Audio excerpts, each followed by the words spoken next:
In my last video, I gave everyone a warning that time was almost up. And I praise Elohim that many receive this message, and I pray that there is correction and conviction in many. But what I also need to do is really illustrate the times that we are in. In my video, I told everyone to wake up. And through the comments, I saw that many answered the call. What I want to do is to provide a comprehensive perspective so maybe you can fully understand the times that we are in and make sure you are not playing games and that you live through that warning until our time is up. It can be very hard to understand world events and what is going on in the world, even though we have an abundance of 24-hour news coverage along with the internet. They tell us what they want us to know and don't fully connect all the dots so that we are able to understand fully what is going on. They mind control us with their own thoughts and opinions that keep us focused on smaller things and never able to see the big picture. It's the big picture that I want you to see. So I'm going to show you what is going on in the world collectively in a big picture so you can put all the pieces together. Let's begin. The first thing I want to talk about is war. Madonna has a song that she produced with some artist named Quavo. The name of the song is called Future. She recently performed it in Israel at a performance that was highly occultic and apocalyptic. I can't show it for copyright reasons, but in this song, she says, not everyone is coming to the future. Not everyone here is gonna last. What's crazy is that in this performance, while she said this, she pointed at the whole audience and they cheered. But the point I'm making is that her statement is true. They do not shy away from these things, and they feel okay about it because they are telling us. But she says, not everyone is coming to the future. Just look at the lyrics. The reason why this is true is because of the reality of war. Let me explain to you that major world conflict is upon us. War is inevitable, and they are beating the war drums. But we are so distracted and blind that many will only see it coming when it happens. Watch this. War with Russia. Tonight, the United States is flexing its military muscles as a powerful and urgent warning to Russia. Tonight, an exclusive look as the U.S. military sends a message of deterrence to Russia, moving 2 aircraft carriers to the Mediterranean, and in a rare move, bringing America's ambassador to Moscow, John Huntsman, on board, a clear signal to Russia. When you have 200,000 tons of diplomacy that is cruising in the Mediterranean, this is what I call diplomacy. This is forward deployed diplomacy. Nothing else needs to be said. You have all the confidence you need when you sit down and you try to find solutions to the problems that have divided us now for many, many years. Putin is touting Russia's new invincible nuclear-powered missile that is capable of hitting anywhere in the world, according to him. Putin showed a video as proof, simulating Russian missiles apparently raining down on Florida near the president's Mar-a-Lago estate. American fighter jets are conducting critical aerial exercises today in the Arctic Circle. The maneuvers are just a few hundred miles from Russia, which has repeatedly sent warplanes close to U.S. airspace in recent weeks. In the story, War with Venezuela. The arrival comes as the United States, along with dozens of other countries, are pressing Venezuelan leader Nicolas Maduro to step down, to be replaced by opposition leader Guaido. Russia has to get out. What's your next question? Secretary of State Mike Pompeo warning Russia to stop propping up the Maduro regime amid the ongoing political crisis in Venezuela. Now, this comes as Moscow has reportedly sent about 100 troops to Caracas. Secretary Pompeo saying the disputed president must cede power to opposition leader Juan Guaido. So here's the question. What specifically is the United States prepared to do if Maduro arrests Guaido? Well, I'm not going to get into specifics, but we've made very clear we would consider that a major escalation. Wolf, we've watched throughout the day. It's been a long time since anyone has seen Maduro. He had an airplane on the tarmac. He was ready to leave this morning, as we understand it, and the Russians indicated he should stay. We think the situation remains incredibly fluid. We know that there were senior leaders inside the Maduro government that were prepared to leave. They told us as much over the past few weeks, and we're convinced that the Venezuelan people are going to get their democracy back. Breaking news out of Venezuela, where an attempted coup is underway there. You heard that right. Opposition leader Juan Guaido calling for the military to oust the sitting president, Nicolas Maduro. In an early morning video, Guaido saying, quote, "The moment is now," calling for his supporters to take to the streets, and many answering that call. Crowds gathered around an Air Force base in Caracas, the capital, and both Maduro and Guaido are claiming that they have the support of Venezuela's military. That'll be the key question. Who is right? Meticulously staged call of unity from President Nicolas Maduro, flanked by his defense minister and the head of military operations. The Venezuelan leader thanked the army for resisting what he described as a treacherous plot to topple him. Something good has come out of this evil, and that's loyalty. The armed forces were not afraid to say no to the traitors, no to those taking part in a coup attempt. Let's not be scared. The time has come to defend our right to peace. War with Iran. President Trump issued a tough new warning to Iran today, suggesting that if Tehran wants to fight, it will be, in his words, the official end of Iran. Iran says it is not seeking war, even as Tehran-backed militias are accused of firing a rocket near the U.S. Embassy in Baghdad today, and tensions flare in the Persian Gulf. The Pentagon announced Friday that it would be increasing its presence in the Middle East, sending an additional 1,500 troops to the Persian Gulf. The U.S. remains cautious about an attack from Iran. The deployment will include additional fighter jets and Patriot missile batteries. Mr. President, are we going to war with Iran? Hope not. President Trump's national security advisor, John Bolton, spoke at the annual gathering of an Iranian dissident group known as the Mujahideen Khalq, or the MEK. The behavior and the objectives of the regime are not going to change, and therefore the only solution is to change the regime itself. Many Iranians increasingly worried about a military confrontation with the U.S. It makes you worried when you wonder if there's going to be war, if there's going to be an attack. We don't know what's going to happen. You can't be not worried. You think about it, oh my God, if it happens, will I die? I mean, but you can't be not worried. Tensions here in Iran escalated when news headlines reported U.S. claims of an increased threat from Iran. Other reports that the U.S. was reviewing military plans against Iran. There are many who worry that this growing war of words is creating an escalation that could become impossible to control. We have made it very clear that we don't want war. We have made it very clear that we don't want escalation. But we have also made it very clear that we cannot tolerate continued Iranian aggression against us and our allies in the region. The world has made that position known. A large number of countries have condemned Iran's actions. Iran is subject to sanctions because of its actions. When observers see the actions taken by your side, including your most important ally, the United States, they see you as on a path to war. 1,500 extra American troops, another aircraft carrier, diplomats pulled out of Baghdad. They say you're preparing for war. The pulling out of the diplomats, American diplomats out of Baghdad, I leave that to the Americans to explain. Our understanding is that they felt a perceived threat from Iranian allied militias in Baghdad, and they wanted to make sure that their diplomats were safe.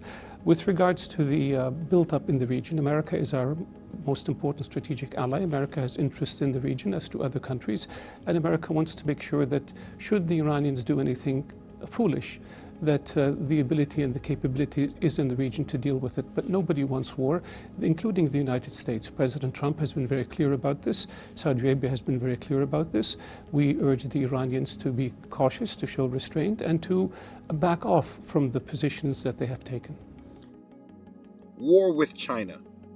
President Trump commenting on possible deals, talking about China and also talking about Iran earlier today. Let's take a listen. China is becoming a very weakened nation, just as Iran has become a very weakened nation. I did think it was interesting that he put the two together there. I don't know what it means maybe from a military perspective or national security perspective, or maybe it does tell us something that he's mentioning China and Iran in the same breath there. Did you make anything of that? Yeah, well, the president said something. He's the most powerful man in the world. We all have to pay attention. Let me ask you one more question about China, then we will talk about Iran, which, to your point, is seemingly the much bigger issue military-wise. But how much of a national security threat, in your view, is China? You mentioned it seems to be an economic event or story, but how much of a national security concern is China right now? Major. I mean, from a technology standpoint, they've been ripping us off for 40 years. I mean, they and Russia are very aggressive on coming after us in technology and interfering. They're also putting, man-made islands in the China Sea without any interference. It's a very aggressive country. They have a long-term look versus ours, which is normally short-term. Yeah. China's a concern. We have to pay a great deal of attention to them, and they're a huge trading partner, as we know. Breaking news now. President Trump threatens to impose more tariffs against all of China's remaining exports to the United States if talks with President Xi fail in November. These new tariffs could amount to $257 billion of Chinese goods. President Trump and Xi are set to meet at the end of November at the G20 summit in Argentina. The President Xi also calling on his military advisors to prepare for fighting a war. Xi making those comments following his visit last week to the disputed islands in the South China Sea. America in the crosshairs. A new report from the Pentagon says that China is actively developing its fleet of long-range bombers and likely training its pilots for missions over the U.S. Joining me now. Taiwan not backing down from China's threats to forcefully retake the island. Taiwan conducting large-scale military drills today, preparing for a possible Chinese invasion. Taiwan has called for international support to combat China's growing threats and out-of-control actions, as they put it. Here's the thing. The Chinese government almost never says anything you wouldn't expect. That's their thing, their gimmick. They're incredibly careful, reserved, at least with their tongues. So when the Chinese president orders his military to prepare for war, serious indeed. He urged the military to concentrate on advancing readiness for war. The Chinese are preparing for war, out loud. War with Israel versus Palestine, Syria, and Iran. Explosions rocked the streets of Gaza City overnight as Israeli airstrikes intensified. The Israeli military says it's launched some 220 attacks against targets belonging to the militant groups Hamas and Islamic Jihad, releasing these pictures of a strike on an alleged rocket manufacturing facility. But other buildings, properties and roads have also been destroyed, and a number of Palestinians have been killed, including a mother and her 14-month-old niece. Now, Israel and Syria have again been locked in a war of words, with both of them accusing each other of firing missiles into their territories. Now, Israel struck Syrian army targets early this morning after Syria reportedly fired rockets at the Israeli-occupied Golan Heights. Now, the attacks have come just hours after the Israeli military accused Syria of firing 2 projectiles towards the Golan Heights, which Israel claims is its territory. What I've played for you are the major news networks' coverage of these events. These are major things that are taking place right now. This was not last year. The rhetoric is heating up and escalating. We are one bad headline and one major event from full-out world war, where the United States and its allies, the UK, Israel, Saudi Arabia, Japan, etc., are against the emerging powers of Russia and China, along with Iran, Syria, Turkey, Venezuela, and North Korea. Well, the U.S. is trying to control the thing with Venezuela by the regime change, but we'll see how that goes.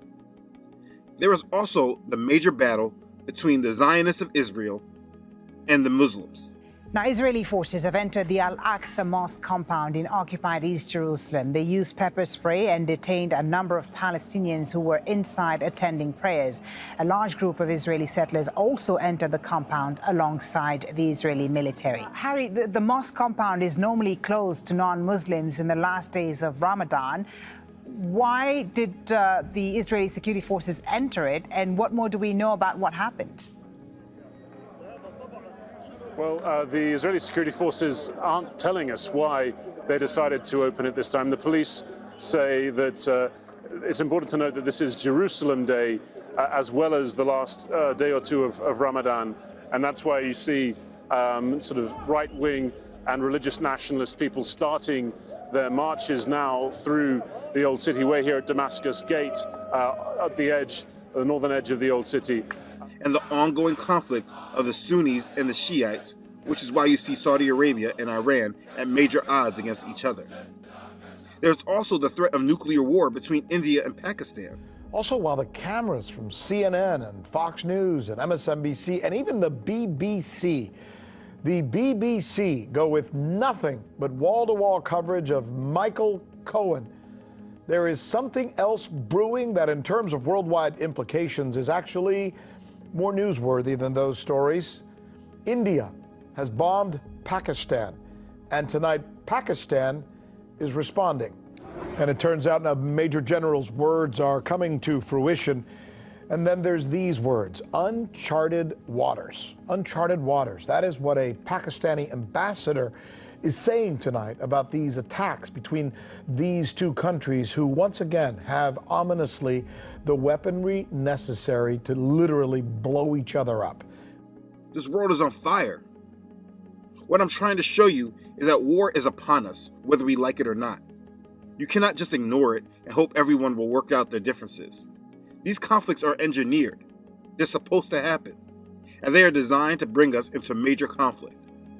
Their motto is order out of chaos. They create the chaos and then bring in their desired order. The bigger the chaos, the bigger the order. And they have been conditioning us to accept this through all of our entertainment. But the problem is just not war. Let's move into trade. We all know that the United States and China are in a highly contested trade war. What most people don't recognize is that this is all about the US dollar.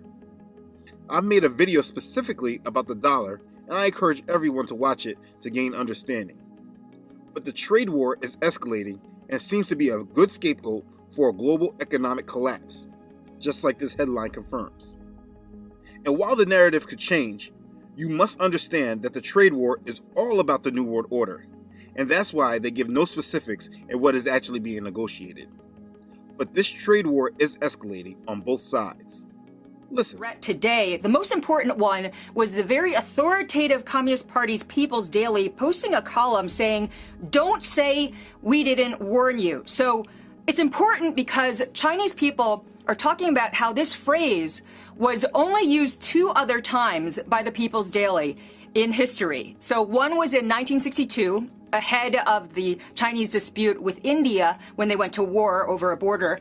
And then in 1978, right before China went to war with Vietnam. So this phrasing is seen as really serious. And I think the question now is, we are definitely... So the Chinese basically have 3 ways that they can retaliate against the American tariffs. One, of course, is that they can level their own tariffs, and they have done that. Number 2 is that they can make it more difficult for U.S. companies to operate in China. Of course, the big one that comes to mind there is Apple. It could really make Apple's life miserable through a whole host of measures. The third thing that they can do, and this is what we call the nuclear option, is that they can either stop buying U.S. treasuries or they can actually start selling U.S. treasuries back into the market. Now, the reason why this is such an important thing and why we call it the nuclear option is because China is the largest holder in the world of U.S. debt. It's got over $1 trillion, close to $1.1 trillion in U.S. bonds, notes, bills, those sort of things. And the U.S. counts on China to buy up its debt. Of course, that's very important with the U.S. running nearly $1 trillion deficits, which are expected to continue as far as the eye can see. So if China is not a big player in that market, it could make life very difficult for the U.S. Now, this nuclear option is a big deal. Because if you watch my videos about the coming economic collapse, debt is a big part of this understanding. Maybe you believe the media when they tell you that things are great with our economy. But look at what happened just last month in the markets because of the escalation of the trade war. It's still happening. Look at the headlines. I've explained this already in my economic collapse video.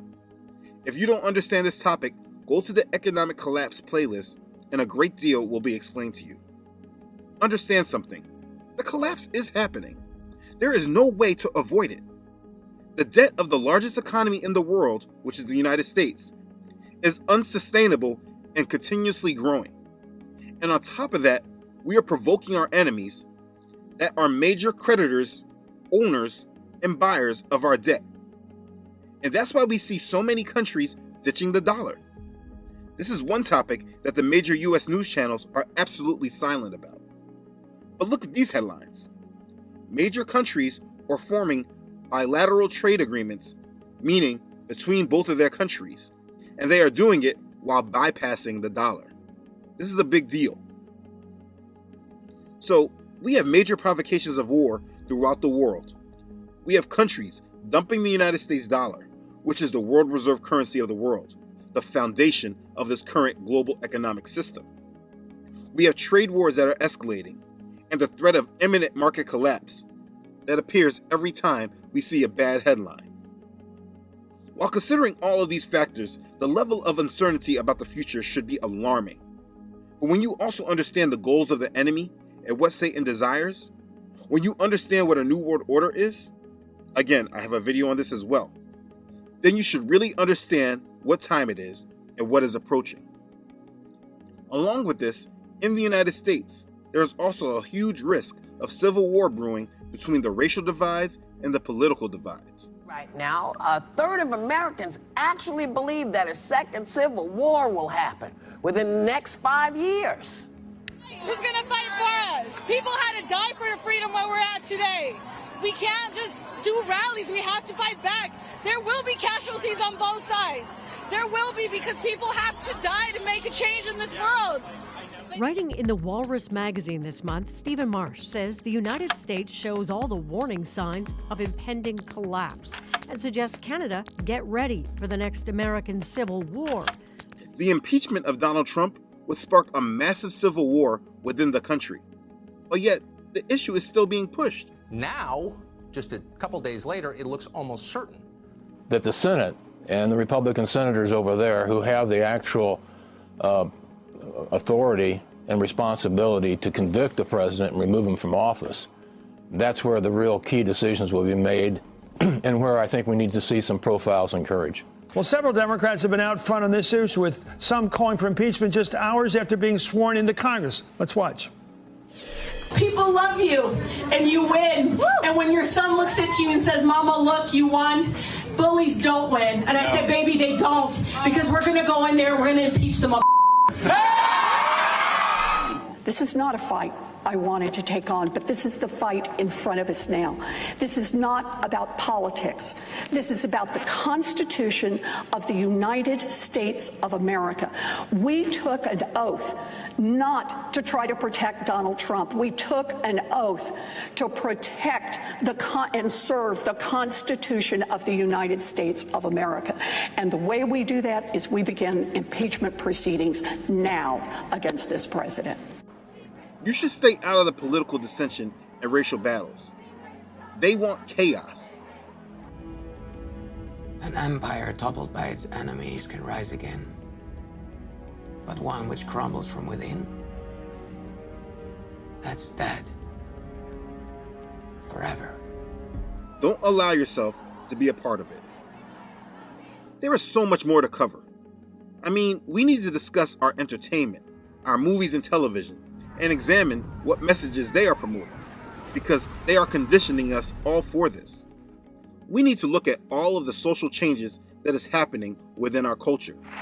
And, you know, my faith always taught me, what would Jesus do? Yes. And I know Jesus would be attending that pride parade. With pride. And I also, with pride. How what was once good is now considered evil, and what was once evil is now considered good. And the worst part is you are now considered evil if you speak against it. If you believe in the Bible and what it says about the future, then you must seriously get your mind right and get your house in order. We are approaching something that will change everything. And like Madonna said, not everyone is coming into this future. Not everyone is gonna last. They're telling you straight up. Like I said in the warning video, that's why nothing else matters besides your relationship with Yahshua and your submission to the will of Yahweh. Get your spiritual house in order. because that is the only thing that is permanent. We are one headline away from global catastrophe, and all the signs are clear. You cannot ignore it. You cannot stay on the sidelines and just be optimistic, especially if you're a believer in the word of Elohim, because his words tell you that this will happen. You have the Bible confirming this, and then you have the wicked confirming it as well. What more do you need? You have major uncertainty staring you in the face. What are you going to do? This is not about fear. No believer should have fear. You must have faith. You must have strength. You must have a foundation in the truth and unwavering desire to be right with Elohim. I know that it is easy to look at things I just presented and have fear and doubt. Remember, for Elohim has not given us a spirit of fear, but of power and of love and of a sound mind. And that's all I want you to have, a sound mind when reviewing the course of the world. If you are experiencing anxiety and fear from this topic, pray about it and rebuke the devil in the name of Yahshua. I plead the blood of Yahshua over everyone watching this video. Cast all your anxieties on him. His wrath is not for his children, but it is for the wicked. It's for those on this earth that need to be tested. The simple answer is for you to be strong in your faith and recognize that he is the only thing that matters, and submission to him is the most important thing you can do. I made this video to show you exactly what is going on in the world today, because we are in the time where the truth is hidden, and we are also distracted from it. Some people will not heed the warning from the first video because they don't recognize what time it is. I hope that this video just placed things into perspective. We are approaching a shift that will affect every life on this earth. The only answer is Yahshua, who in English is Jesus Christ. He is the only answer. He is the way, the truth, and the life. No one can come to the Father except through him. So make sure you live like you know this and make your life all about him. Let him guide your path.